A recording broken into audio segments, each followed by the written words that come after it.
Desiree Gibbon last heard from her daughter, 26-year-old Desiree Gibbon, on November 23, 2017. The New York City native, who often went by the nickname Desi, had gone to Jamaica on October 20th that year looking for bartending work so that she could save up money for university as she wanted to attend film school in Europe. She was also visiting family she had in Jamaica, as her father and grandmother lived in the Montego Bay area, with her grandmother even running a hotel named Gibbs Chateau where Desiree was staying during her trip. A model and aspiring documentary maker, Desiree already had a degree in broadcast journalism, and her future seemed bright until it was stolen from her.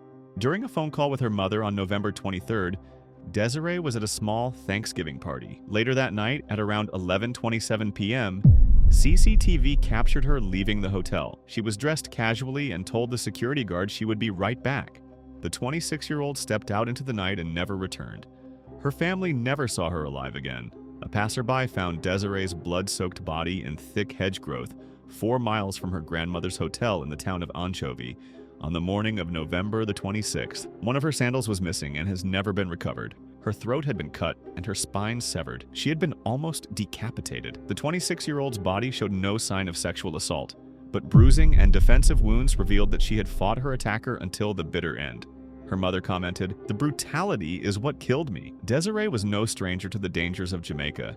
She had flown over on numerous occasions and never traveled within the country by herself. Andrea noted, she didn't leave the hotel by herself. She always left with somebody. Furthermore, the 26-year-old always hired a taxi to take her and her traveling companion where she needed to go and back. Andrea believes her daughter was harmed by someone she trusted and that the killing was calculated. Desiree's father feels the 26-year-old was lured out of the hotel as she had almost none of her possessions when she left. Desiree had left the hotel without her ID, money, or bag. During her visits, she used 2 mobile phones, a regular one and one she used for making local calls in Jamaica. While she had her regular phone with her when she left that night, it was not discovered with her body and has never been found. 2 months after her murder, her aunt received a call from that same phone. She was met with silence when she answered. Hours later, Desiree's aunt got a second call, which she missed. When she tried to ring back, the phone wasn't working or had been turned off. Progress in Desiree's case is slow to appear, and there are few reports on her case, many of which seem to conflict with one another in regard to dates, times, and locations. It's unclear what evidence was pulled from the crime scene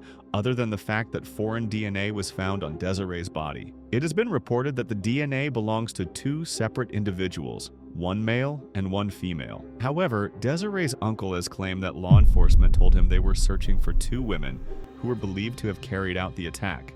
Meanwhile, her parents have stated that the police told them their daughter trusted the wrong people and that they were looking for a man known as Rasta. So far, there have been no suspects named in the investigation. The most recent update we found was that in 2020, DNA samples from 6 individuals were taken, but did not match the evidence found at the crime scene. Desiree's mother has been very vocal about her criticism of the investigation, noting that detectives have failed to follow up on leads and even deleted phone records they received from a T&T, Desiree's mobile provider, as they were allegedly not useful. In 2018, she contacted and hired a PI named TJ Ward, and in 2021, she set up a GoFundMe, hoping to raise $100,000 to help aid the investigation.